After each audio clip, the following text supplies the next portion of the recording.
नमस्कार साथियों, स्वागत है आपका संत कृपा बायोलॉजी क्लासेस में। आरपीएससी फर्स्ट ग्रेड की बायोलॉजी की सीरीज को लेकर अपन यूनिट सेकंड शुरू कर रहे हैं।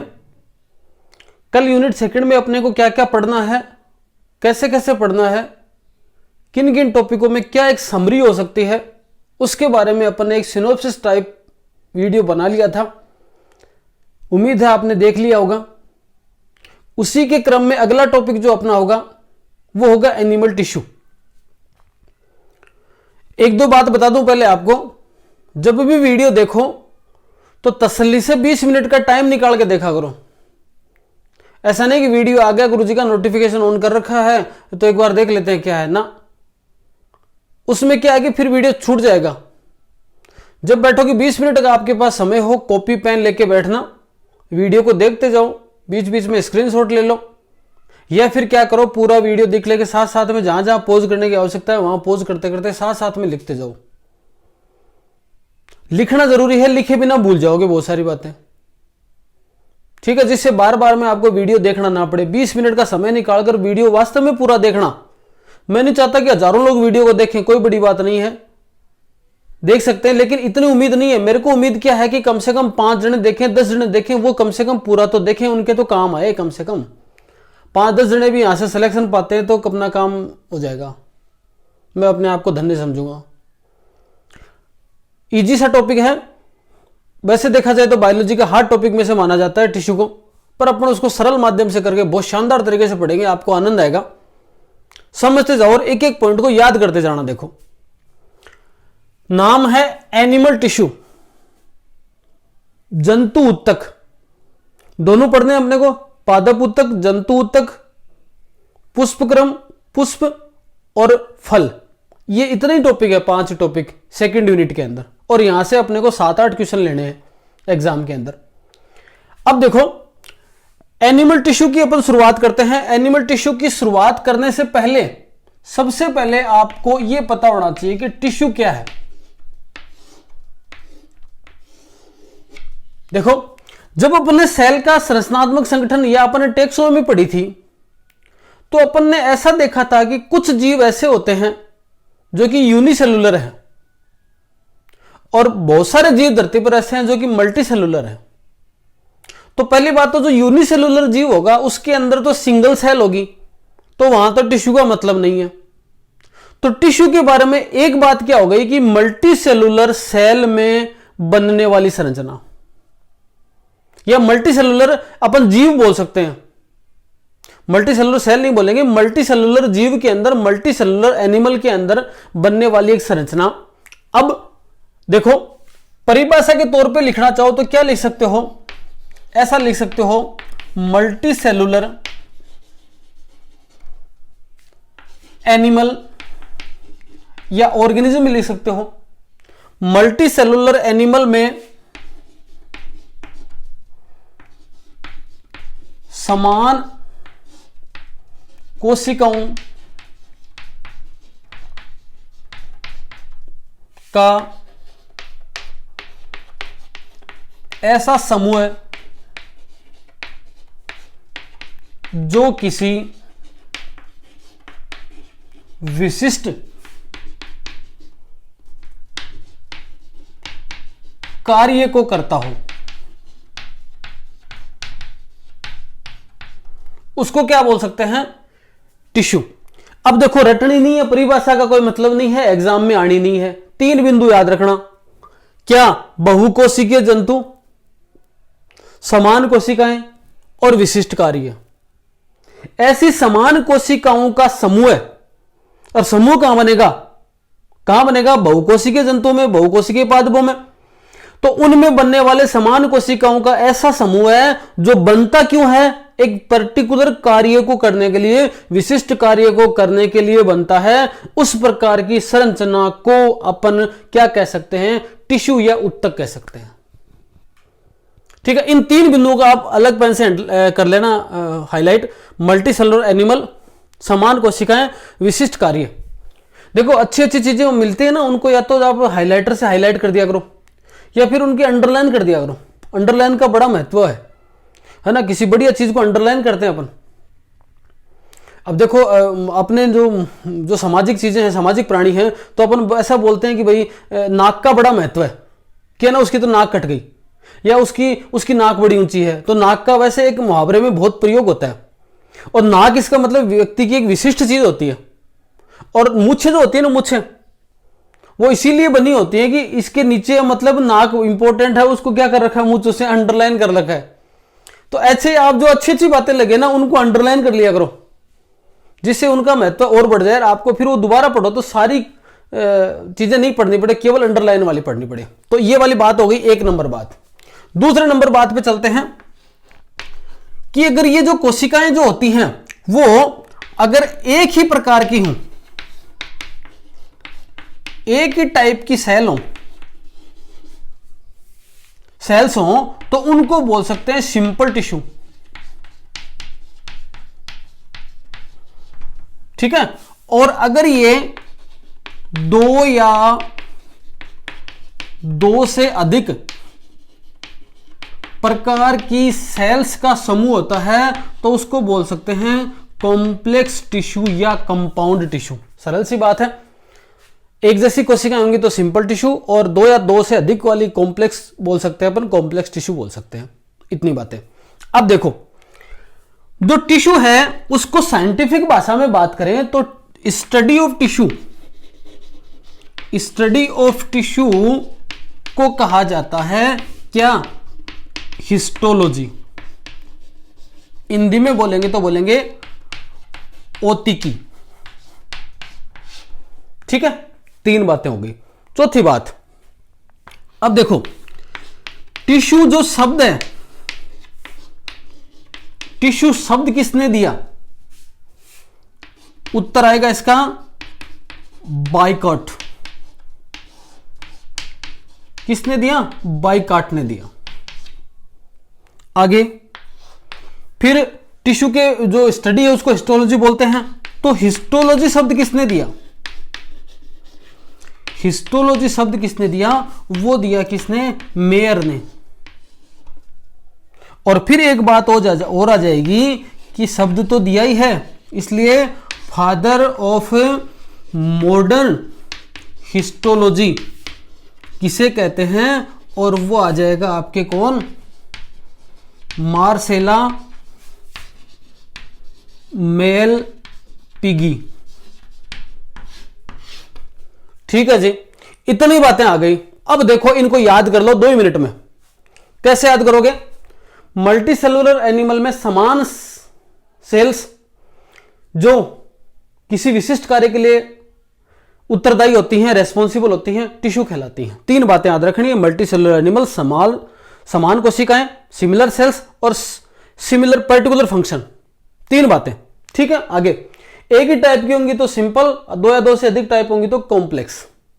स्टडी ऑफ टिश्यू ओतिकी या हिस्टोलॉजी कहलाता है। अब इन तीनों को याद करना है। देखो कैसे याद करोगे, टिश्यू है ना, टिश्यू इसका शब्द दिया था बाइकॉट ने। अगर देखो अपन किसी की बात को काटते हैं, है ना, जैसे मान लो भाई बहन है, तो भाई की बात को अगर आपने काटा, भाई हो आप या लड़की हो या लड़के हो, जो भी, आपने भाई की बात को काटा तो इश्यू बन जाता है, लड़ाई होने लग जाती है। तूने मेरी बात को ऐसे अलग गिरा दिया, ठीक है, मेरी बात को समझा नहीं, मेरी बात तो काटता ही है। तो आपने किसी की बात को काटा, काटने का मतलब क्या है, इश्यू बन गया वहां पर। देखो टी छोड़ो, इश्यू बनता है, बात का बतंगड़ बन जाता है। तो काटने का मतलब इश्यू याद रखना, भूलोगे नहीं कभी। ठीक है। अब देखो हिस्टोलॉजी और मॉडर्न हिस्टोलॉजी। हिस्टोलॉजी शब्द की बात है तो मेयर, ठीक है, हिस्टोलॉजी शब्द की बात है तो क्या है, मेयर। और मॉडर्न हिस्टोलॉजी के फादर है मार्सेला मेलपिगी। अब देखो इतनी बात याद रख लेना कि हिस्टोलॉजी में 1 माह है, MA, और मॉडर्न आ गई हिस्टोलॉजी तो इसमें क्या हो गई, 2 माह हो गई। हिस्टोलॉजी में 1 माह है और मॉडर्न हिस्टोलॉजी में 2 माह है। मॉडर्न जमाना है, 2 हो सकती हैं।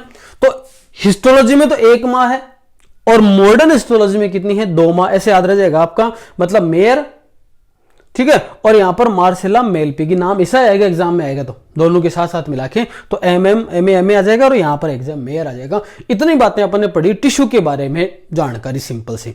अब कल अपन ने क्या पढ़ा था कि कितने प्रकार के टिश्यू हैं, आपको बिल्कुल याद होगा, कल वाला वीडियो देखा है तो। टाइप्स कौन सा, पहला एपिथीलियल, दूसरा कौन सा, कनेक्टिव टिश्यू, तीसरा मस्कुलर टिश्यू और चौथा नर्व टिश्यू।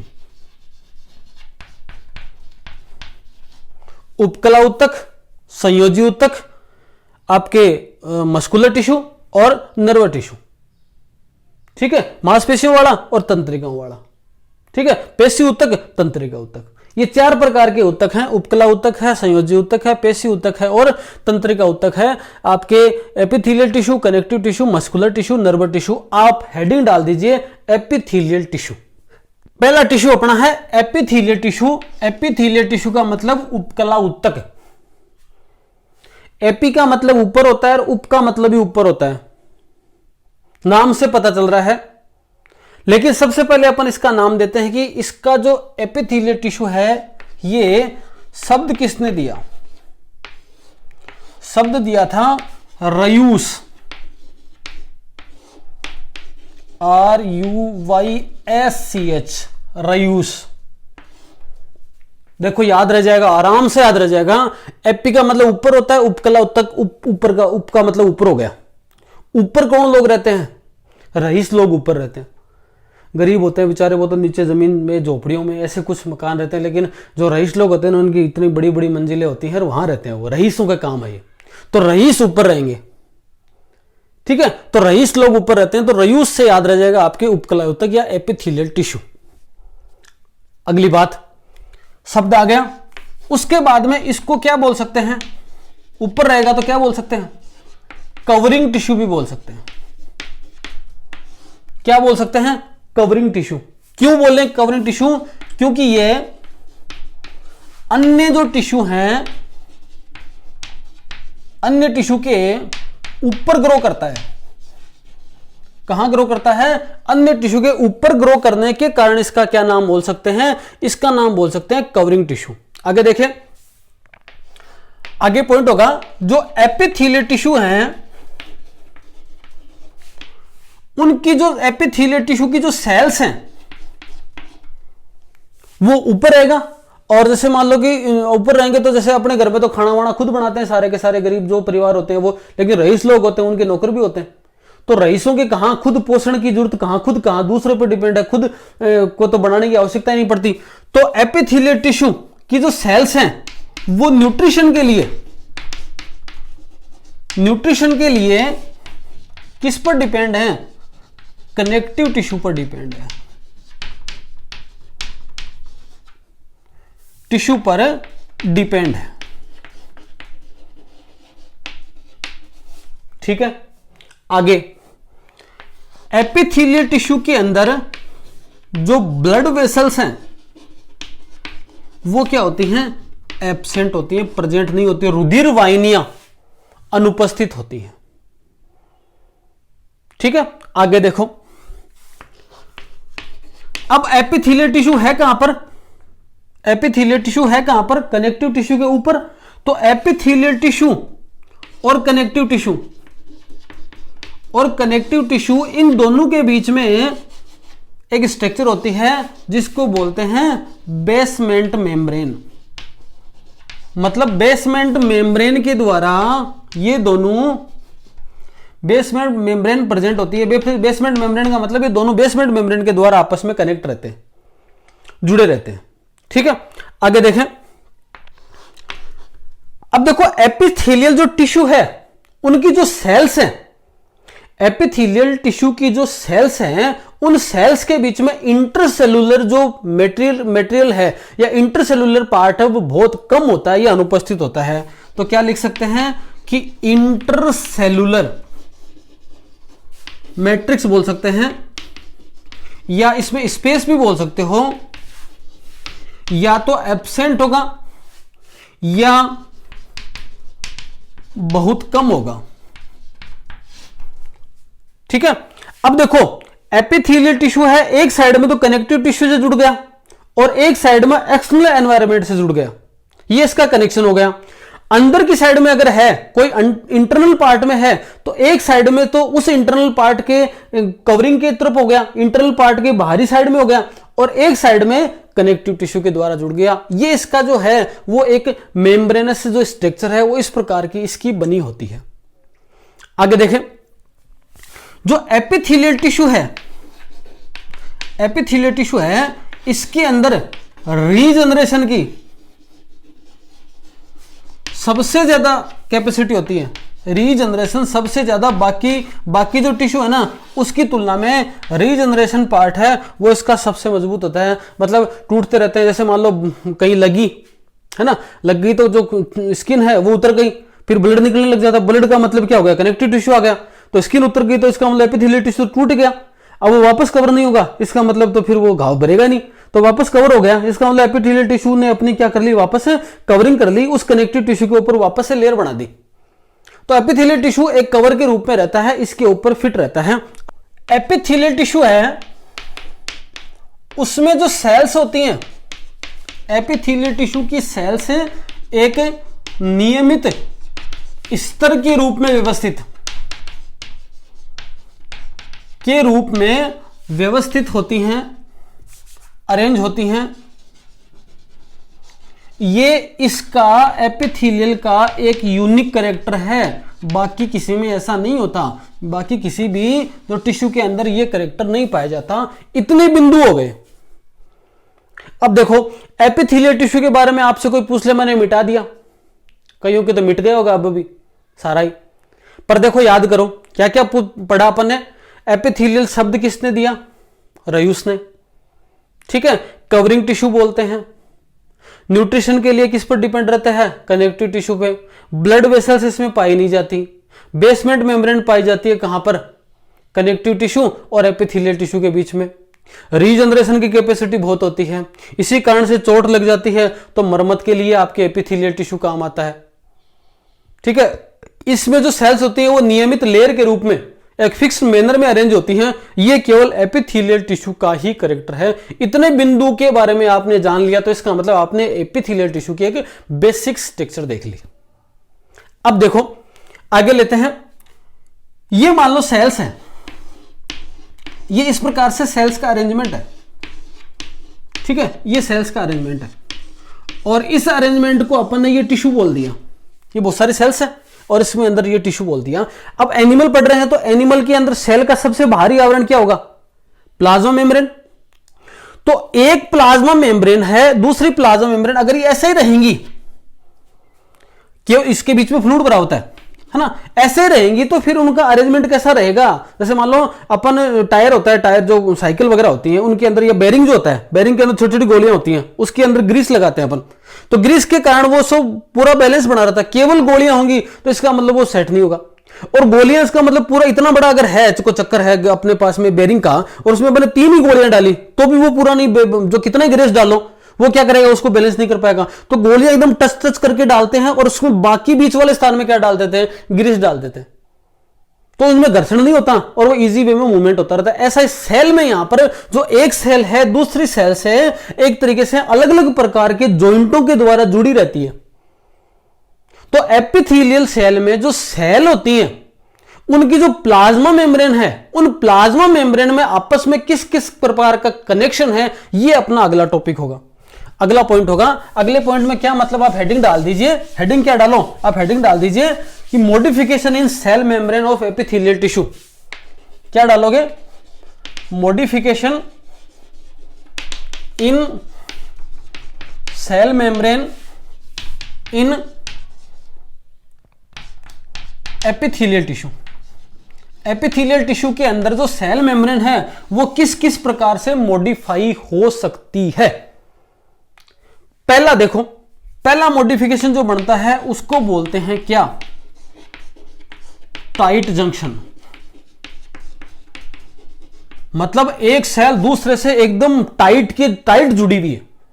जैसे खंबे हैं, पास पास में बहुत सारे खंबे इस तरह से लगा दिए, इस प्रकार से टाइट रूप से जुड़ी होती है, उसको क्या बोलते हैं? टाइट जंक्शन बोलते हैं। जैसे मान लो कि ये पर्टिकुलर कोई सेल है और ये दूसरी वाली सेल है, ठीक है, ये दूसरी वाली सेल है, ये इस प्रकार से तीसरी वाली सेल है, ठीक है, और ये इस प्रकार से चौथी वाली सेल है। ये सेल इस प्रकार से अरेंज हैं, तो ये जो बीच का है उसको क्या बोलेंगे? टाइट जंक्शन बोलेंगे। ये सेल फर्स्ट हो गई, सेल सेकंड है, सेल थर्ड हो गई, ये सेल फोर्थ हो गई। इन सेल के बीच का ये जो कनेक्शन है उसको क्या बोला? Tight junction. और ये जो लगते हैं ना, ये स्तंभ के जैसे लगते हैं, खंबे के जैसे लगते हैं। तो अभी जब टाइप पढ़ेंगे ना, तब उसमें याद रखना कि टाइट जो जंक्शन है वो ज्यादातर कहां पाए जाते हैं? वो पाए जाते हैं कोल्यूमनर टिश्यू में।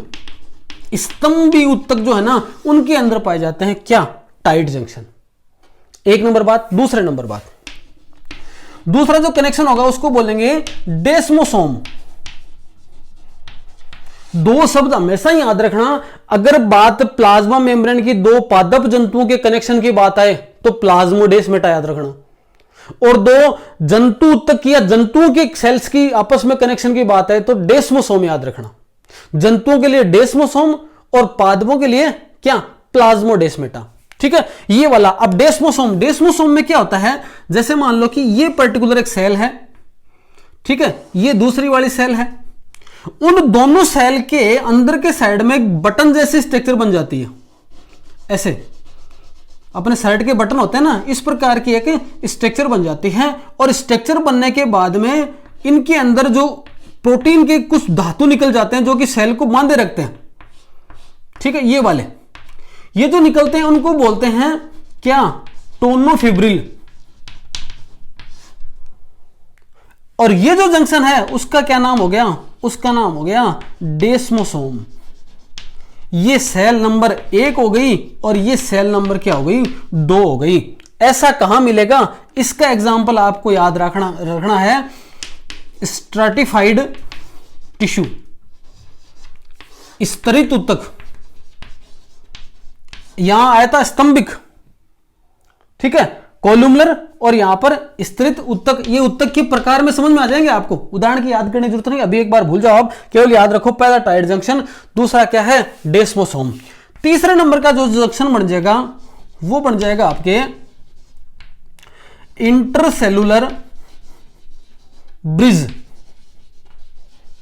इंटर का मतलब दो अलग अलग सेल। इंटर आए तो एक ही सेल की बात हो रही है। इंटर का मतलब इंटरकास्ट, मेरे से याद रख लो, इंटर का मतलब दो अलग अलग की बात हो रही है। तो दो सेलों के बीच में सेतु बन जाता है। क्या बन गया? ब्रिज बन गया। और ब्रिज बनने से कैसे स्ट्रक्चर? जैसे मान लो कि ये एक सेल है, ठीक है, और ये वाली इस प्रकार से इसकी प्लाज्मा मेम्ब्रेन ऐसे फोल्ड हो गई, और ये दूसरी वाली सेल है, ठीक है, इसकी प्लाज्मा मेम्ब्रेन इस प्रकार से फोल्ड हो गई, इस प्रकार से। ये जो स्थिति बनी ना उसको बोला इंटरसेलुलर ब्रिज। ये सेल फर्स्ट हो गई और ये सेल क्या बन गई? सेकंड हो गई। और ये जो है ये है क्या? Plasma membrane. और दो का जोड़ा लग रहा है, जैसे दो चीज जुड़ी हुई है, ठीक है, इस प्रकार से ये। तो इसका जो एग्जांपल याद रखना है वो आपको याद रखना है ट्रांजिशनल एपिथेलियल। केवल अभी नाम लिख लेना तीनों। तो 3 प्रकार के जंक्शन याद रखना। टाइट जंक्शन, टाइट जंक्शन के बाद याद रखना डेस्मोसोम, डेस्मोसोम के बाद में याद रखना इंटरसेलुलर ब्रिज। टाइट जंक्शन का उदाहरण कोलुमलर टिश्यू, डेस्मोसोम का उदाहरण क्या? स्तरित उत्तक, स्ट्रैटिफाइड टिश्यू, और इंटरसेलुलर ब्रिज का मतलब क्या हो गया? Transitional epithelial. ठीक है, ये इतने वाले याद रखने हैं। तो ये सब क्या हो गए? ये जंक्शन है किसके? सेल मेम्ब्रेन के एक सेल के दूसरी सेल के साथ में। कहां? जहां एपिथेलियल टिश्यू होता है, इनमें ये क्या पाए जाते हैं? जंक्शन पाए जाते हैं। अब जंक्शन के बाद में जब एक सेल दूसरी सेल के साथ में जुड़ गई और जुड़ने के बाद में जंक्शन बन गया, तो उसके बाद में एक पॉइंट और देख लेते हैं। क्या पॉइंट देखते हैं? देखो आगे,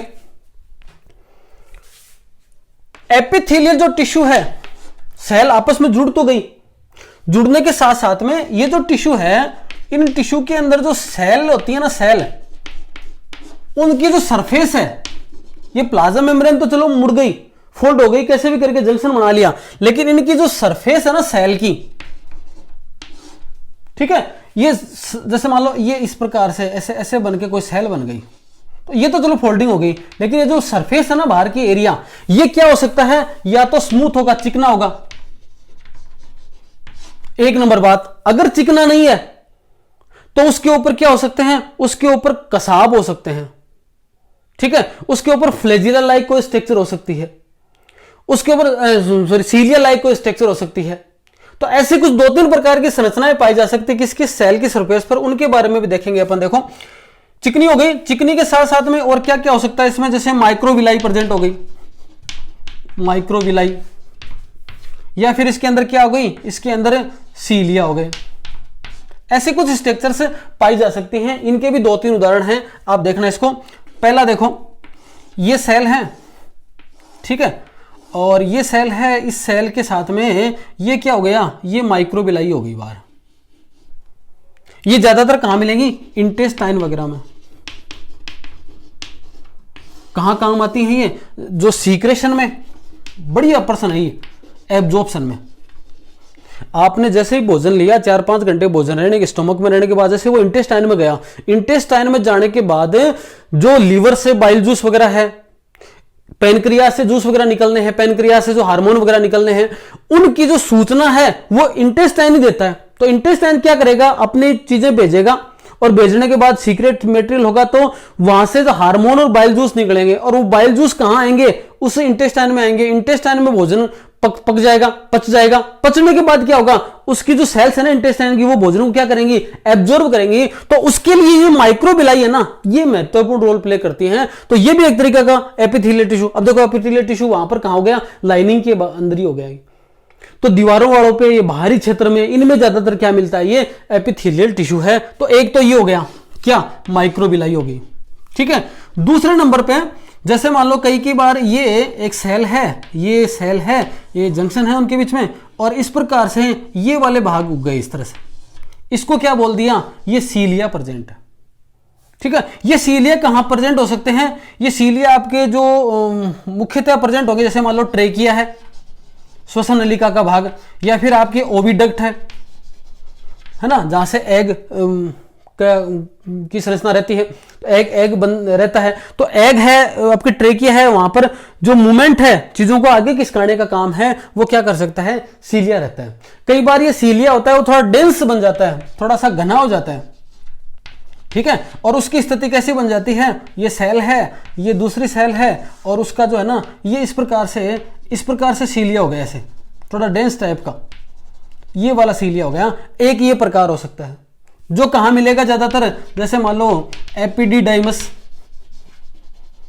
वासा डिफरेंस, इनके अंदर पाया जाएगा। मतलब जो अपना रिप्रोडक्टिव सिस्टम है ना, मेल वाला, उसके अंदर जो ये हो सकता है, जैसे मान लो अधिवर्षण है, या फिर आपके शुक्रवाहिनी है, उनके अंदर ये सब जो है पाया जाता है। और इसका क्या है, इसका है सरफेस एरिया बढ़ाना, सरफेस एरिया बढ़ाएगा। ये सरफेस एरिया बढ़ाएगा, ये मूवमेंट करवाएगा, और ये एब्जॉर्प्शन सीक्रेशन करवाएगा। इसका एग्जांपल इंटेस्टाइन है, इसका एग्जांपल ट्रेकिया ओविडक्ट है, इसका एग्जांपल एपिडिडाइमस है। ये सब आपने पढ़ लिया टिश्यू के बारे में। इतना सा सिंपल बात है एपिथेलियल टिश्यू के बारे में। ज्यादा लंबी क्लास होगी तो फिर आपके समझ में नहीं आएगा, इतना नोट कर लीजिए और इसको लिख लीजिए कॉपी के अंदर, समझ लीजिए। कोई और दिक्कत आती है तो कमेंट डाल सकते हैं, मैं 2 मिनट के अंदर आपको रिवाइज करवाता हूं। रिवाइज कैसे करोगे, सबसे पहले टिश्यू पढ़ा अपन ने। टिश्यू, वास्तव में टिश्यू की परिभाषा क्या है, एक समान प्रकार की सेल हो तो क्या बोल सकते हैं, अलग अलग प्रकार की सेल्स हो तो क्या बोल सकते हैं, ठीक है। इतना टिश्यू के पढ़ने के बाद में टिश्यू शब्द किसने दिया, टिश्यू की स्टडी को क्या बोलते हैं, हिस्टोलॉजी शब्द किसने दिया, उसके बाद में आपके जो फादर ऑफ मॉडर्न हिस्टोलॉजी कौन है, ये सब हो गया। उसके बाद में एपिथेलियल टिश्यू पढ़ा। एपिथेलियल जो शब्द है वो रईस ने दिया था, रईस ने दिया था। ऊपर होता है कवरिंग टिश्यू है, बेसमेंट मेम्ब्रेन पाई जाती है, समान सेल जुड़ी होती है, ऐसा एक यूनिक कैरेक्टर है। न्यूट्रिशन नहीं होता, कवरिंग टिश्यू आपके कनेक्टिव टिश्यू पर डिपेंड होता है। ब्लड वेसल्स नहीं पाई जाती, रिपेयरिंग की बढ़िया कैपेसिटी होती है, इसलिए चोट लग जाती है तो मरम्मत में सबसे बढ़िया काम आता है। ये सारी की सारी बातें आपने किसके लिए याद करी हैं, किसके लिए याद करी है, एपिथेलियल टिश्यू। एपिथेलियल टिश्यू के अंदर जो सेल्स होती हैं उनमें जंक्शन किस प्रकार के हो सकते हैं, टाइट जंक्शन हो सकता है, कोल्यूमुलर के अंदर याद आएगा आपको। उसके बाद में टाइट जंक्शन के बाद में क्या हो सकता है, डेस्मोसोम पाए जा सकते हैं, ठीक है। स्टार्टिफाइड के अंदर डेस्मोसोम के साथ साथ में क्या पाए जा सकते हैं, क्या पाए जा सकते हैं आपके तीसरा इंटरसेलुलर ब्रिज है, वो ट्रांजिशनल एपिथेलियल टिश्यू के अंदर पाया जाएगा। ये वाली बात हो गई। उसके बाद में सेल्स की सरफेस या तो चिकनी हो सकती है या फिर क्या हो सकता है, उस पर सीलिया प्रेजेंट हो सकते हैं, डेंस सीलिया प्रेजेंट हो सकते हैं, या फिर आपके माइक्रोविलाई प्रेजेंट हो सकती हैं। माइक्रोविलाई का जो एग्जाम्पल है वो आपने कहाँ देखा, इंटेस्टाइन में एब्जॉर्प्शन और सीक्रेशन के समय देखा। ट्रेकिया और आपके जो ट्रेकिया प्लस जो ओविडक्ट है इसमें किसका देखा, सीलिया का देखा। और डेंस का किस में देखा, एपिडाइडिमस में और वासा डिफरेंस के अंदर, अधिवर्षण के अंदर और शुक्रवाहिनी के अंदर। ये क्या करेगा, सरफेस एरिया बढ़ाएगा, लिख लेना ये बात, ये सरफेस एरिया बढ़ाएगा, ये क्या करेगा, मूवमेंट करवाएगा और ये सीक्रेशन और एब्जॉर्प्शन में सहायक होती हैं। ये स्ट्रक्चर ऊपर वाली प्रेजेंट है। इतनी बातें पढ़ी। अगले टॉपिक में अपन क्या लेंगे, टाइप्स ऑफ एपिथेलियल टिश्यू। आज के लिए इतना ही, धन्यवाद, नमस्कार।